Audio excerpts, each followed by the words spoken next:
Dearly beloved, we're gathered here today to talk about this thing called books. Okay, let's go.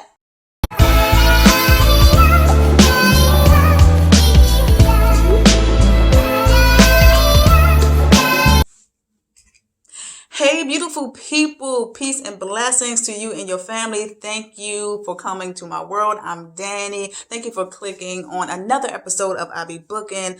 We are on book 3, episode 3. So in this episode, I will be discussing a very fantastic book. It is a very emotional book. I am talking about Everything I Never Told You by Celeste Ng.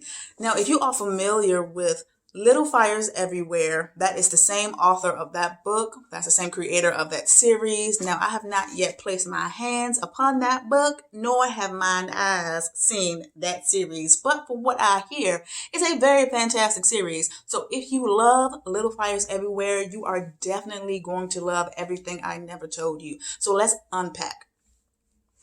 Everything I Never Told You is about a Chinese American family in the 70s and what that looked like during that time. Now, the family consists of James, the father, Marilyn, and their 3 children.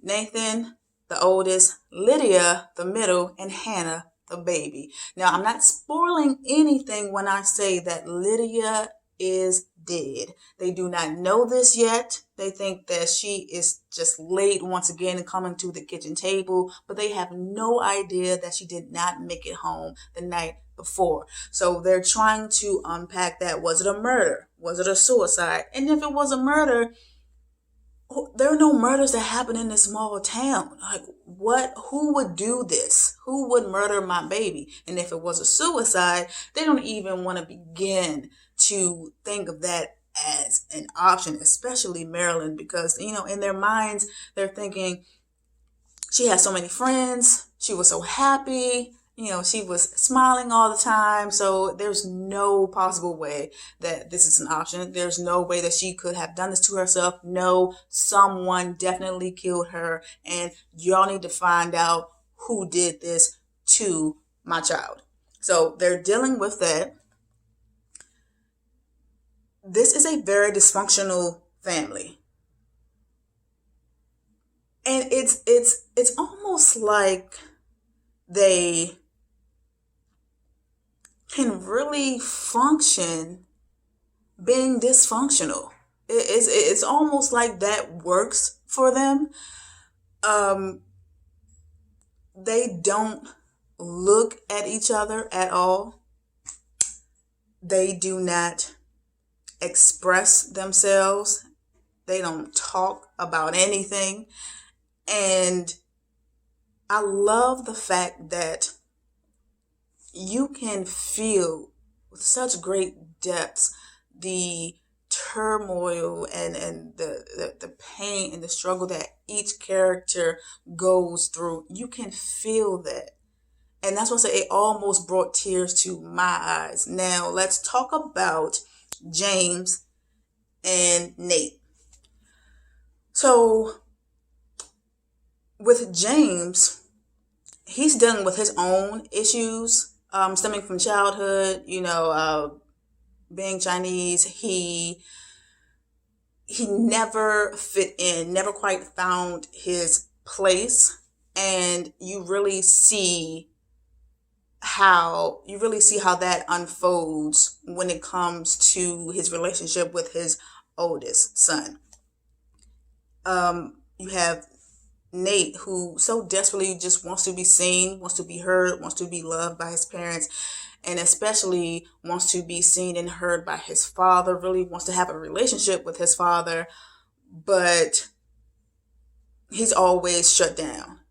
He's never looked at. His dreams and everything is just crushed. Like he has big dreams, but he dared one time said what he really wanted to do and what his interest really was, and his father just really shut it down. Like, look, we have things to worry about. I don't care about this. So, and he suffers in silence because of that. He really has to keep what he wants to do forever to himself. he doesn't dare speak another word of it again. So you see the relationship between the two of them, and how from James's childhood, he never everything that he never did, everything that he never said, kind of rolls over to his children, his relationship with Nate. So you see how that unfolds. Now, when it comes to Lydia and her parents, you see that this is a girl who is really struggling, and she is sinking, and she's just being suffocated because she's the perfect child, she's the favorite, she is the most loved. But you see how that then becomes a suffocation for her, being that involved, being that loved. Her parents' dreams that were unfulfilled, now falls on her shoulders and now rests on her. So now she is, supposed to live out the dreams that they were unable to. So you will see how difficult it is for her and what that relationship looks like between her mother. Marilyn, she had big dreams. And she wanted to become something so bad it wasn't even heard of at that time, and she wasn't taken seriously because of the profession that she wanted to dive into.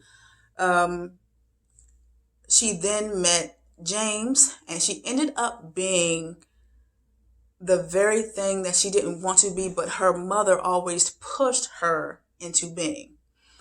And she promised herself that she would never do that to her child. She would never push her child to do something that she didn't want to do. Because she knows what that felt like. So she made a promise to herself that she would never do that, but in turn ended up doing the exact same thing that she said that she would never do. So you will see the relationship unfold between Lydia and her mother. Now, Hannah is almost just like a piece of furniture. I'm not going to say she's okay with it, but she knows that this is just what it is. She knows that she is never seen, she's never heard. She always, sits very still when people come around, very quiet. People forget that she's there. People forget that she even exists. Her room is in the attic. It's almost like she was never born.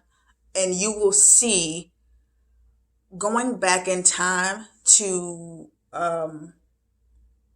Marilyn's life, going back through time, you will see why the relationship is what it is between between Marilyn and her youngest child. So this book is very deep. It's very emotional. And I forget a 10 out of 10. This book is 1,000 out of 1,000. This book is fantastic.